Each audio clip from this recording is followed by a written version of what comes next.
Okay. Now, we have already discussed how is sound is produced by humans. ठीक है, with the help of larynx, right? How sound is produced with the help of larynx, right? Now, what we will discuss that sound needs a material medium. As I have already told you that light waves do not need any material medium for propagation. Light waves are electromagnetic in nature. Electromagnetic का मतलब क्या है कि इसे किसी material medium किसी सहारे की जरूरत नहीं होती, पर साउंड वेव्स को होती है. साउंड वेव्स मटेरियल मीडियम चाहिए, वो एयर चाहिए, राइट? साउंड वेव्स को आई रिपीट एयर चाहिए material medium. Sound waves do need material medium for propagation, but light waves do not need material medium for propagation, right? अब इसमें कुछ activity है. अब हम यहाँ प्रूव कैसे करेंगे? जैसे कि भाई साउंड वेव्स को जो है मटेरियल मीडियम की ज़रूरत है या नहीं है. आप है ना एक बड़ा सा ग्लास ले सकते हैं, बहुत थोड़ा स्टील का ग्लास लीजिए, बड़ा सा ग्लास लीजिए, और उसमें यू नो कोई भी ऐसा इंस्ट्रूमेंट जो साउंड प्रोड्यूस कर रहा हो. जैसे एक बड़ा सा इतना बड़ा सा लस्सी वाला जैसे ग्लास आता है बड़ा वाला स्टील का ले लो, उसमें मोबाइल फ़ोन छोटा कोई डाल दो, कोई गाना लगा के डाल दो. जब तक उसको आपने कुछ भी ऊपर नहीं कर रखा होगा मतलब तो आप साउंड को सुन पाओगे. पर फिर ऐसे वही ग्लास में जब साउंड प्रोड्यूस कर रहा है मोबाइल फ़ोन के थ्रू, और सारी एयर को सक कर लो अंदर की तरफ, पूरा उस पर आपको माउथ रखना पड़ेगा और एयर को सक करना पड़ेगा. अगर आप एयर को सक कर लेंगे ना तो फिर आपको साउंड नहीं सुनाई देगा. अगर एक बच्चा एक्सपेरिमेंट करेगा तो दूसरा ऑब्जर्वेशन नोट करेगा. ये ध्यान रखना है, ऐसे करना है. अगर आप एक बड़ा सा ग्लास अरेंज करके लाओगे तो मैं एक्टिविटी आपको करके बताऊंगा, ठीक है? साउंड बिल्कुल फेंट हो जाएगा, आपको सुनाई नहीं देगा, राइट? और दूसरा एग्जांपल मैंने बताया कि मून पे एयर नहीं प्रेजेंट, तो वहाँ कोई मटेरियल मीडियम की तो है नहीं, एयर जैसा मटेरियल मीडियम तो है नहीं, तो इस वजह से वहाँ किसकी ज़रूरत पड़ेगी? रेडियो वेव्स की ज़रूरत पड़ेगी. तो how astronauts talk to each other with the help of radio waves. Walkie talkie से बात करते हैं. Page number 238 Lakhmir Singh class 8 में एक एक्टिविटी दी है जिससे टॉय फोन आपने जरूर लिया होगा बचपन में, ठीक है? टॉय फोन से बात करके देखिए. बीच में एक थ्रेड लाइट हॉलो सा थ्रेड होता है जो, और दो कप्स बना लेते हैं, ठीक है? ये आप खुद भी बना सकते हैं, राइट? और अगर जैसे यू नो अगर if one person will speak something तो दूसरे वाला अपने कान के पास लगा ले और वो बात सुन पाएगा. ये सबसे अर्ली 10th सेंचुरी के आसपास जो साइंटिस्ट थे वो ये ट्राई करते थे. और जैसे जैसे समय बीता, अब आपको पता है फ़ोन्स आए, एनालॉग कम्युनिकेशन था, लैंडलाइन फ़ोन्स, वायरिंग के थ्रू बात होती, फिर मोबाइल फ़ोन्स आए, वो रेडियो वेव्स के थ्रू बात करते हैं हम उससे, ठीक है ना? आपको ये बात जान के भी हैरानी होगी, सिर्फ 5% मोबाइल नेटवर्क जो है वो सेटेलाइट से कनेक्टेड है.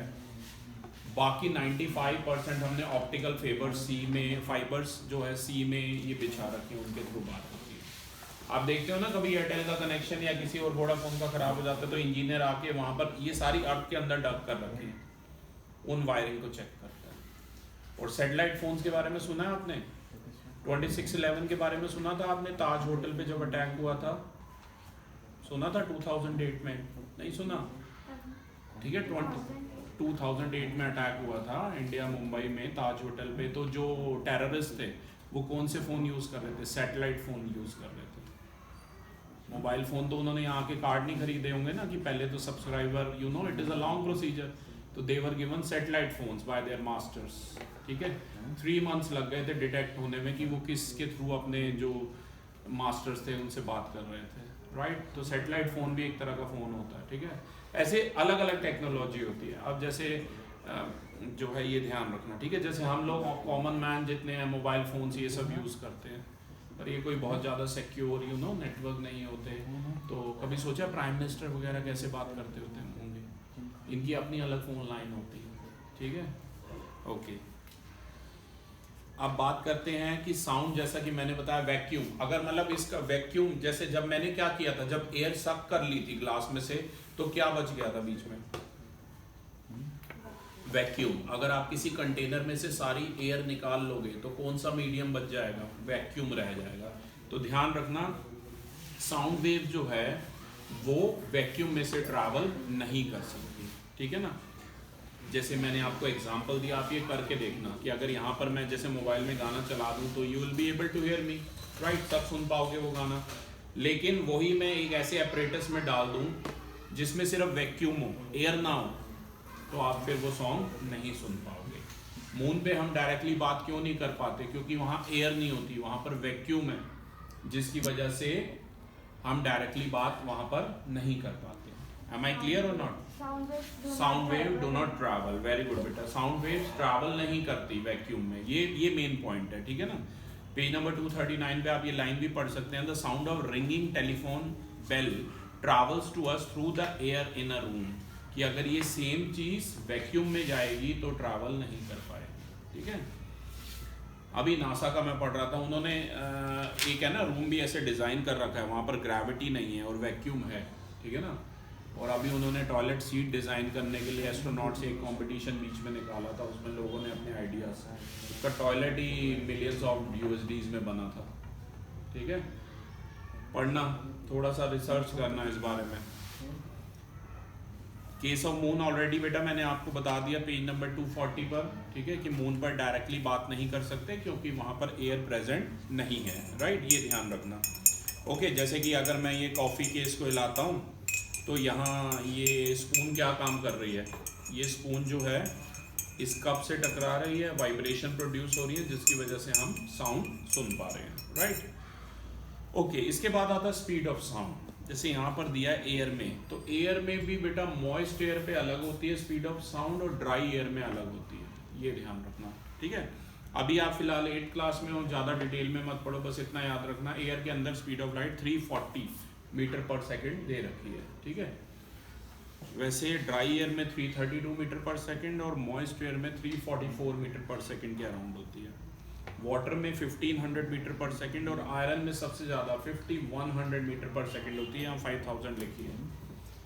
चंद्रगुप्त के टाइम पे, I remember I watched one serial of Chandragupta, का नाम सुना है, चंद्रगुप्त मौर्य। उससे पहले एक राजा थे वहाँ पर जो शासन करते थे, उनका नाम था धनानंद।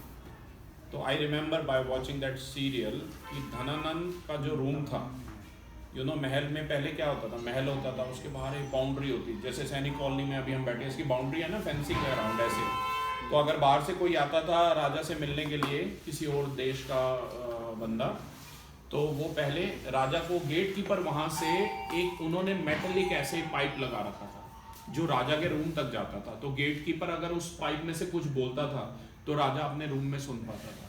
मोबाइल फ़ोन तो नहीं थे ना, तो ना लैंडलाइन थे, ठीक है ना। तो ऐसे, तो उन्होंने क्या बैरियर बना रखा था, मतलब बात करने के लिए क्या स्टील का सेटअप बनाया हुआ था। क्यों स्टील का क्यों बनाया, वुड का क्यों नहीं बनाया, या किसी और का क्यों बनाया, नहीं बनाया।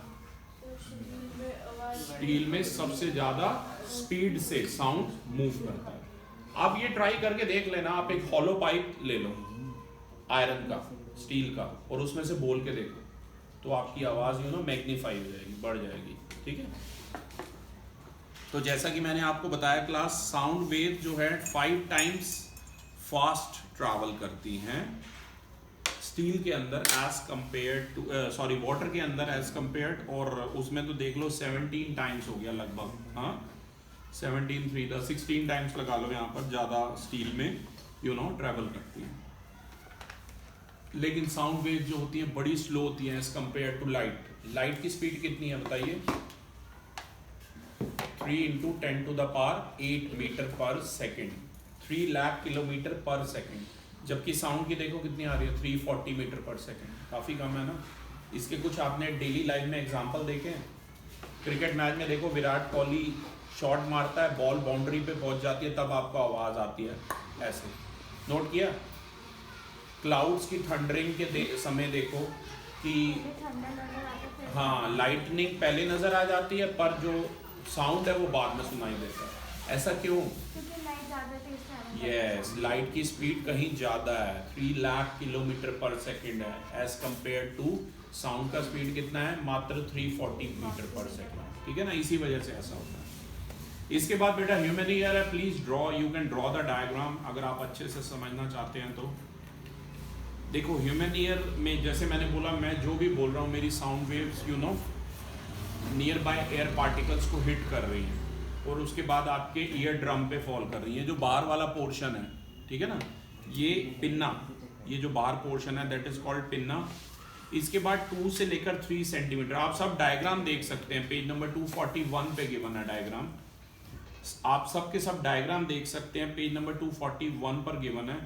तो इसके बाद पिन्ना और इसके बाद ये अंदर 2 to 3 सेंटीमीटर का जो गैप है, ये ईयर कैनाल है, राइट। उसके बाद ईयर ड्रम, जिसे कान का पर्दा भी कहते हैं कोई नुकीली चीज़ें नहीं डालनी चाहिए। ये ईयर ड्रम जो है उसमें होल हो सकता है, ईयर ड्रम प्रॉपरली डैमेज भी हो सकता है, जिससे आपको एक कान से सुनना मतलब बंद हो सकता है, ठीक है, for the rest of the life.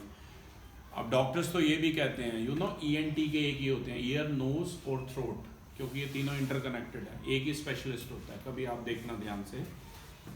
ये 3 पार्ट है, आउटर ईयर है, देन मिडल ईयर है, देन इनर ईयर है। I repeat, it's outer ear, then middle ear, then inner ear. Outer ear में ये सब है, पिन्ना, साउंड वेव सेंटर करनी है, जो भी मैं बोल रहा हूँ अभी पिन्ना के थ्रू होते हुए साउंड वेव्स आपकी ईयर कैनाल से जा रही हैं और आपके ईयर ड्रम को हिट कर रही हैं, और मेरी साउंड वेव से आपका ईयर ड्रम लगातार वाइब्रेट हो रहा है, तभी आप मुझे सुन पा रहे हैं, राइट। उसके बाद मिडल ईयर को ध्यान से देखिए, मिडल ईयर में 3 चीजें हैं, हैमर, एनविल, स्टिरअप।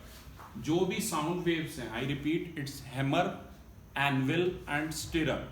जो भी साउंड वेव्स हैं तो वो फिर इस हैमर, एनविल और स्टिरअप को हिट करती हैं। ये तीनों आपस में कनेक्टेड हैं, ये बहुत छोटी छोटी ईयर बोन्स हैं जो आपस में कनेक्टेड हैं, राइट। उसके बाद एक ओवल विंडो है, और ये जो इनर पोर्शन है इसमें एक लिक्विड वैक्स टाइप मटेरियल है।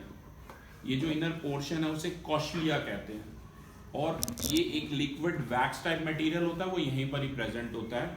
और फर्दर ये ऑडिटरी नर्व तक जा रही हैं, जो ब्रेन को, तो जो भी मैं कुछ बोलूंगा ना वो सब साउंड वेव की फॉर्म में कन्वर्ट होगा, ईयर कैनाल के थ्रू होते हुए ईयर ड्रम को वाइब्रेट करेगा, ईयर ड्रम के साथ एनविल, ईयर ड्रम के साथ हैमर, एनविल और स्टिरअप फर्दर वाइब्रेट होंगी, टीनी बोन्स, और ये सारा का सारा संदेश फिर इनर ईयर में जाएगा जहां कॉशलिया प्रेजेंट है, और वहां से ऑडिटरी नर्व क्या काम करेंगी, ये सिग्नल किसको भेजेंगी, ब्रेन को भेजेंगी।